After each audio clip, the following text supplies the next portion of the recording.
Well, these grip studs definitely can stand up to some abuse, but they're not bulletproof. They're not indestructible. Like I broke a few of them today. There's one. There's another one. There's one. There's one.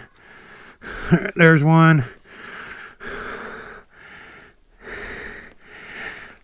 To be fair, I am pretty hard on these things.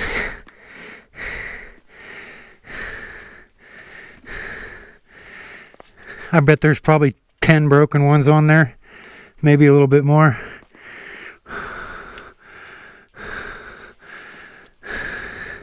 It's worth it to be able to ride in the snow, though.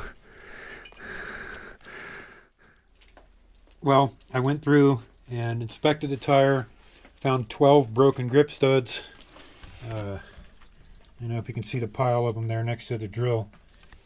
Replaced them all with some new ones. Between this season and last season, I've broken 22 so far. This is the same tire that I used last year. I just pulled the tire off and replaced it with my summer tire, which is down there. That's a, what is that, the gummy one from Rocky Mountain, the Tusk Recon. That's my summer tire. And then I just swapped this tire on for the winter, leave the studs in it. I think this is going to be the last season for this tire. It wasn't brand new when I put the studs in it originally. And the studs stick through the tire just enough when the knobs are worn out that they dimple the inside of the rim just a little bit. So I think, on the recommendation of the people at Grip Stud, as a matter of fact, I think his name is Brian. Thank you, by the way, Brian, if you're watching this. He said he uses an IRC M5B with the taller knobs. I think that's what I'm going to go with next season. I pull all these studs out and put them in a new IRC M5B. They have taller knobs. I don't think they'll protrude through and make little bumps on the inside. So far, I love these grip studs. They're allow me to extend my riding season a little bit. Kind of expensive, about $1 a piece. That's over $100 per tire if you want to put one in every knob. But as you could tell from the previous video, you know, I like to get after it. I abuse them. I don't baby them at all. A good test,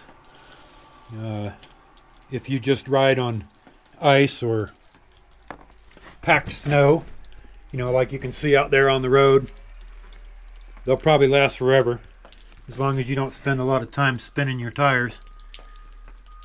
It's a good investment. Riding wheelies on ice and snow is no problem at all. If you're prone to that winter depression and seeing your bike locked up in the garage during the winter, these grip studs are a good way to extend your riding season just a little bit. As you can see, we got pretty good snow around here. This is northern Nevada, northeastern corner. I'm at about 5,800 feet right where I stand. I tried to make it up on top of the ridge, but the snow is just a little bit too deep. If it's fresh and doesn't have a crust on it, you know, you could ride pretty good through it. But if it's even got a little bit of a crust, 8 inches or so is about the limit. Before you start overheating your bike, you just wide open throttle forever. Yeah, I'm pretty happy with the grip studs. Wise purchase if you can afford it. Take it easy, YouTube.